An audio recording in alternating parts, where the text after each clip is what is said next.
So here I have a very special guest, and his name is Brad Bailey. Brad is a freelance journalist from Georgia and also a political Georgia politics specialist or contributor. Brad, thanks for joining with me today. And I want to talk to you a little bit about what's going on in Georgia, specifically with the runoff election that we'll be seeing on January 5th. Well, nice to be here, Marco. Thank you for having me. What right now, as it stands, it's Monday, November 23rd. Last Friday, the State Secretary of State Brad Raffensperger, certified the Georgia election results. At the end of those results, it was 12,670 votes for separating Joe Biden and Donald Trump, which is certifying and making Joe Biden the winner of Georgia.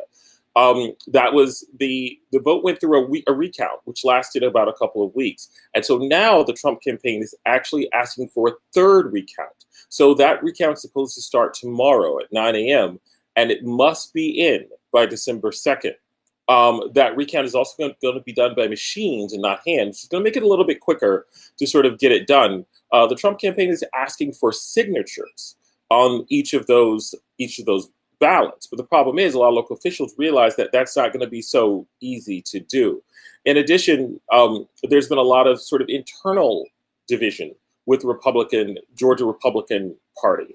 For example, right after the election, Senators Perdue and Kelly Loeffler actually asked the Georgia Secretary of State to resign because there are concerns about voter fraud, sort of the voter count process. He refused and said that because he was selected by the voters of Georgia, those are the only ones that's going to fire him.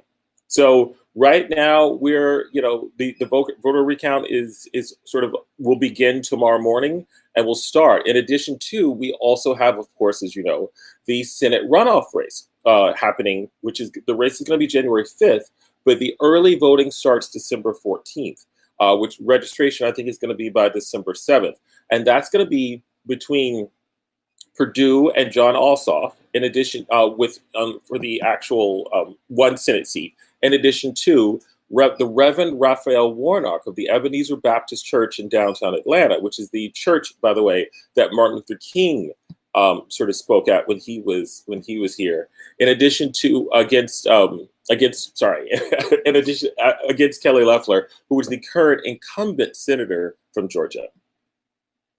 So the races have been extremely tight. And I mean, this is why the runoff had to go through. There was no specific contestant or competitor that got over the 50% threshold that would secure them the nomination and the seat for the Senate race. So this specifically puts on the line whether or not the Democrats or the Republicans will have the 50-50 Senate control majority, or the Republicans will control the Senate for another president, at least for the next 2 years until the midterm elections. What's at stake for this runoff, and what are either campaign or either party doing to try and push votes and push people to go out and vote for their said party? Well, Georgia is the eyes of the world are going to be focused on Georgia for the next few weeks, and I think Georgia surprised a lot of people right after election. They started about 2 days after the election night when the state actually flipped blue. All right, so that was it sort of sent a shockwave through national politics because Georgia had historically been a very red state. The last Democrat to win Georgia was Bill Clinton in 1992. In addition, before that was Jimmy Carter. So this is sort of a huge deal that Georgia went Democratic, and there's several sort of demographic changes and shifts over the last few years, which has actually made that possible. In addition to Stacey Abrams' wonderful and fantastic sort of voter registration drive, where she registered over 800,000 Georgians since the last election. And that's huge. That's really, really big. And she lost her Senate seat. She lost her gubernatorial race by a fraction of percentage points in Georgia in 2018. So as a result of that, she sort of pushed that voter drive. So what's happening right now in Georgia is that really you have the balance of the power of the Senate is at stake. Because if Democrats win both seats in this upcoming election, that will put the Senate at 50-50, meaning that Kamala Harris, the current vice president elect, future vice president on next January, will present the tie vote, giving the Senate Democratic control. So that's really at stake here. So because of that, the Republicans have actually started pushing all.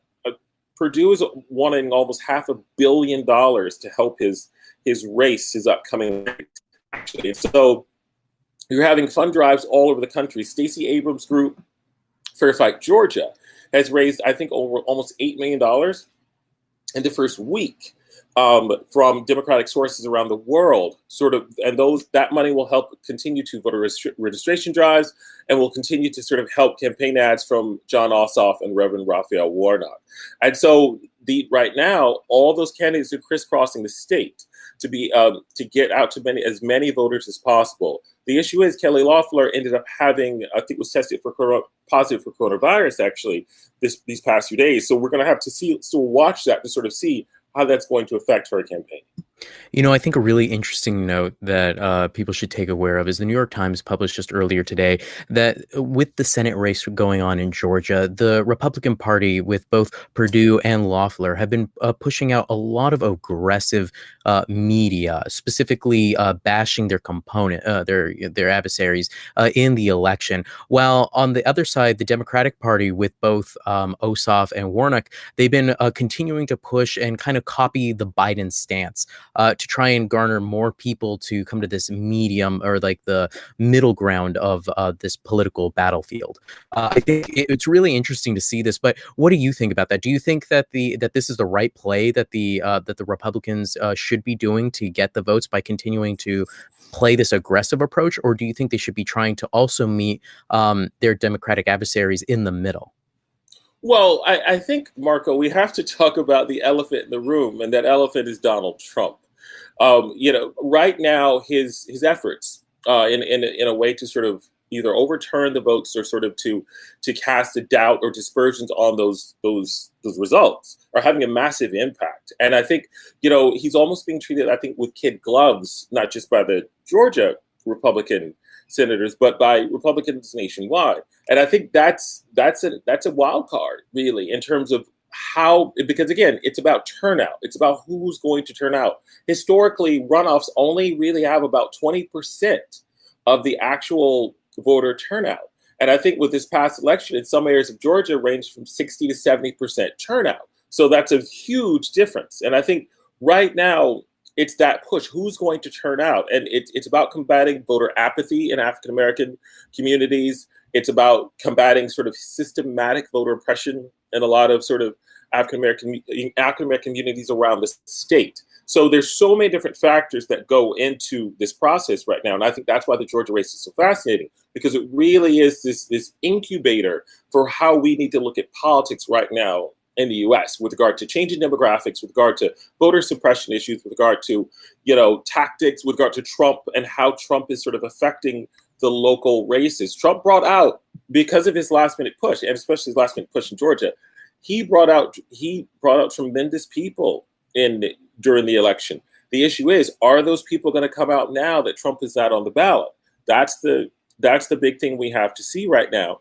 And are the Democratic coalitions, now that Trump is not on the ballot, are they going to be sort of compelled right now to come out in full force to help retake the Senate? So again, there are a lot of questions that are still up in the air, and it just depends on how these next few weeks progress.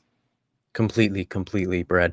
Specifically looking at the two different Senate races going on between Perdue and Ossoff, there was a 2% difference of 48 to 50%, and it was needed that 51 for Perdue to keep his seat in Senate. But looking at the Loeffler and Warnock race that's going to be going on, that one was very spread out and very different race than what we saw with the first seat, specifically because of U.S. Representative Doug Collins. He was also a Republican in this that pretty much split the ticket for Loeffler, pretty much pushing her behind Warnock and putting him up almost over 10 points in the Senate race, all of which were below the 50% threshold, which was needed to take the seat, but it was enough to give Warnock the lead by a big majority. So my question is because Collins isn't going to be in this runoff race and it's only going to be between Loeffler and Warnock, then what does that mean? Does that mean that Warnock won't have a chance in winning because we could assume the majority of those votes from Collins are going to go straight to Loeffler? Well, good point. Again, as you know, as like I said before, we're going to have to wait and see. And what's so interesting about that special Senate seat or special Senate election that just happened is that there were like dozens of people on that particular ticket. It wasn't just Loeffler and Warnock and Collins. There were, I think it was like 12 to 15 people from all over different, because again, the seat had opened up. It was a special seat. So therefore, I think it sort of allowed a lot of people who wouldn't usually run for these offices to run. And so, again, it goes back to turnout. You're right. If those votes potentially did go from Doug Collins to Kelly Loeffler, that would put her over the margin to defeat Warnock in this next election. But again, the issue is turnout. Trump is not on the ballot. And so how will Republicans who feel almost disenfranchised or almost even sort of their votes depressed in a way, how do they feel? How are they going to feel right now in terms of going out to vote on an election where they know that Trump has now been defeated, and they may not care about the Senate? So that's another thing that's there to consider. In addition, how are Democrats going to turn out in areas where he's not on the ballot? And how are traditional Democratic areas, especially in the suburbs? You have to look in the suburbs of Atlanta.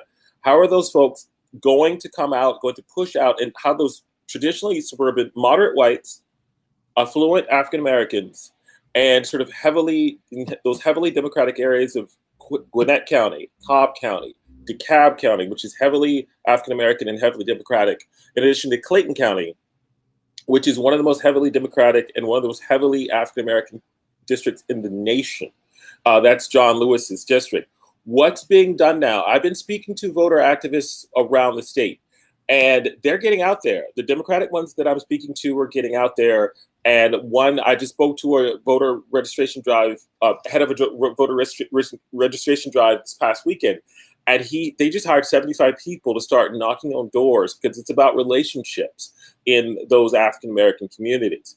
And I've also heard from friends who are sort of upset because they feel like they're behind the ball in a way, because I had a friend in Cobb County who's had 2 Republican door knockers come to his door already and no Democratic ones. So again, it's going to be a dogfight. And I think it's going to be a close race. And in those close races, I call it street fighting, where you use hand-to-hand combat, where you literally, it's down to votes, down to precincts, down to neighborhoods.